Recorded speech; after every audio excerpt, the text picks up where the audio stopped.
We're going to start with Commissioner Mike Racy. He's going to have about a 5-minute opening statement, and then we'll open it up for questions. All right, welcome to the 2017 MIAA Media Day, and I am Commissioner Mike Racy. I've been on the job as the MIAA Commissioner now for about 6 months, and it's a privilege to serve in that role. I'd like to start by thanking Jake Reed and his staff here at Sporting KC for the opportunity again to start our college football season here, where the Division II football season will end in December at the national championship game here at Children's Mercy Park. And it's a great honor for us to be able to kick off the season in this beautiful facility. Quick look back at 2016. I think it was another banner year, another championship season for the MIAA. We had 5 institutions, 5 of our 12 football members make it to postseason, 3 in the NCAA playoffs and 2 at Division II bowl games.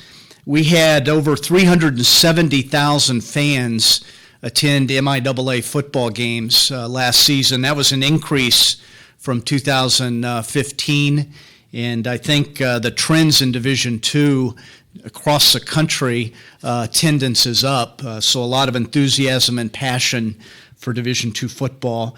Last season, Northwest Missouri State, an historic run, starting first with their football championship in Children's Mercy Park, the MIAA's 8th national championship in football, and then obviously Northwest bookended that with a national championship in basketball and became the first NCAA Division II institution, first NCAA institution to win a football and basketball national championship in the same season. Our playoff record, MIAA playoff record, going back the last 6 years, 26-11 in the NCAA Division II playoffs. And most important, the job our student athletes continue to do in the classroom. We had 281 MIAA honor roll student athletes in football and 5 academic All-Americans out of the MIAA. What's new in 2017, a few new things for NCAA Division II football and the MIAA. First of all, we're in a brand new super region. We are now paired with the Great American Conference, the Great Lakes Valley Conference, and the Great Lakes Intercollegiate Athletic Conference. So the GLIAC and the GLVC are new in our super region.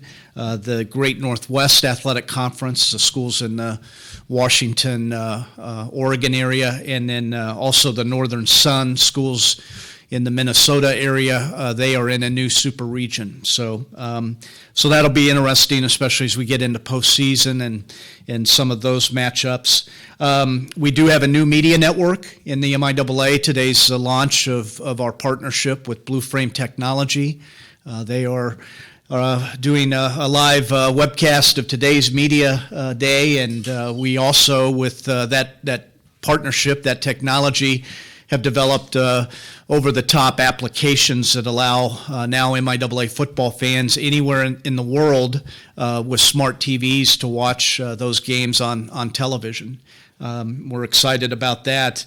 We have 4 new head coaches in the conference: Lindenwood, University of Nebraska Kearney, Northwest Missouri State, and Missouri Western, and you'll meet those gentlemen today. And we have a new 4-year contract that the MIAA was instrumental in working with Sporting KC and the Kansas City Sports Commission and negotiating an extension of our relationship with the NCAA to have the Division II National Championship game here in Kansas City at Children's Mercy Park.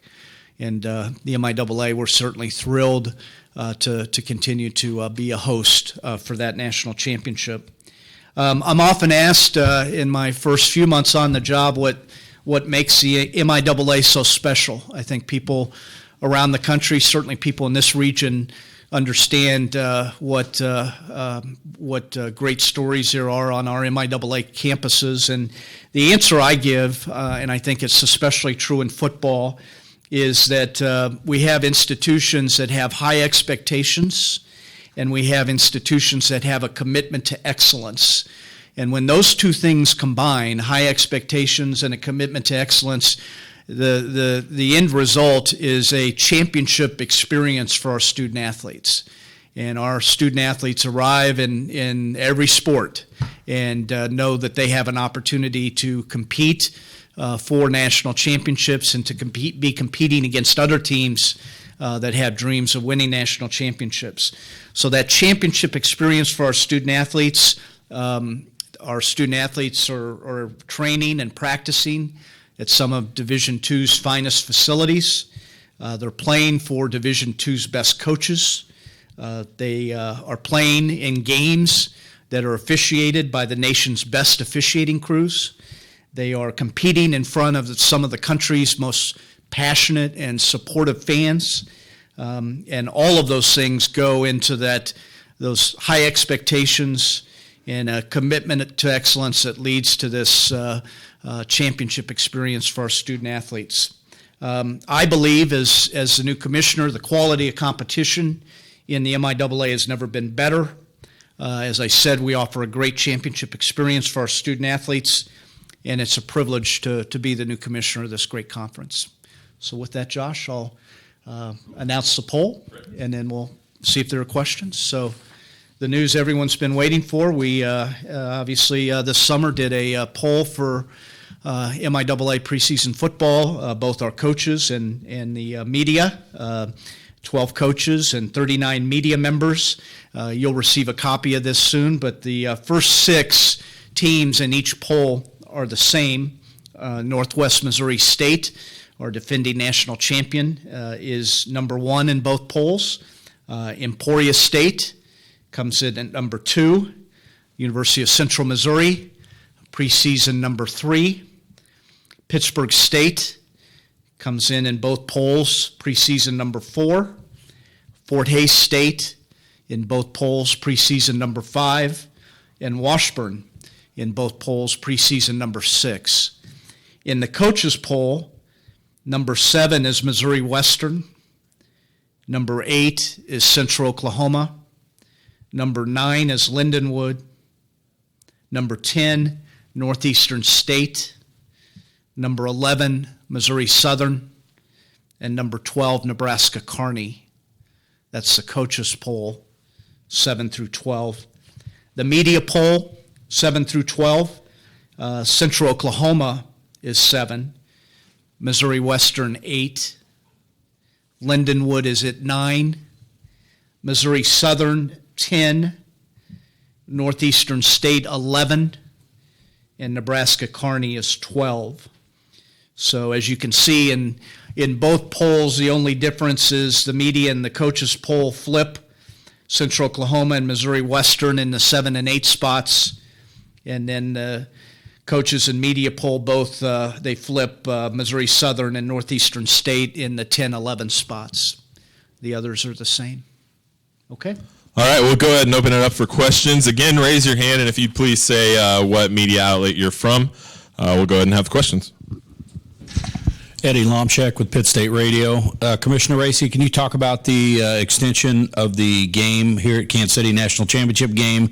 Is it now signed through 2021, and what do you think has been positive about it that allowed the extension? Yeah, so 2021 will be the final year of the 4-year extension.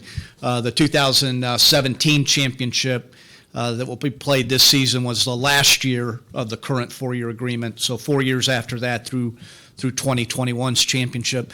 I think the big thing that allowed this to happen was I think the experience that the teams that have played here for national championships have had and the feedback that they provided to the NCAA football committee.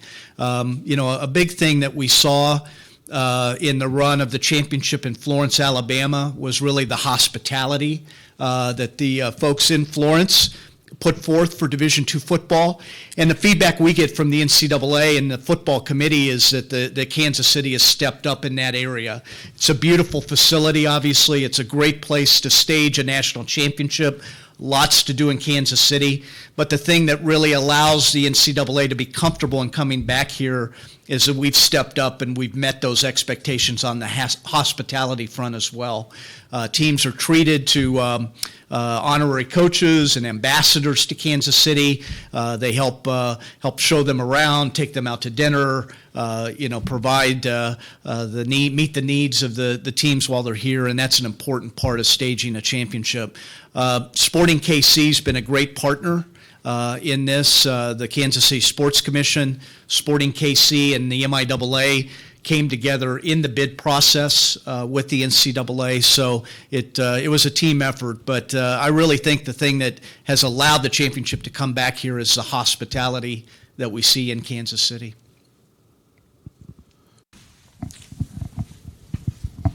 Good morning, Commissioner. Greg Eklund, Kansas Public Radio. Can you go into the reasoning behind the restructuring of the postseason regional setups?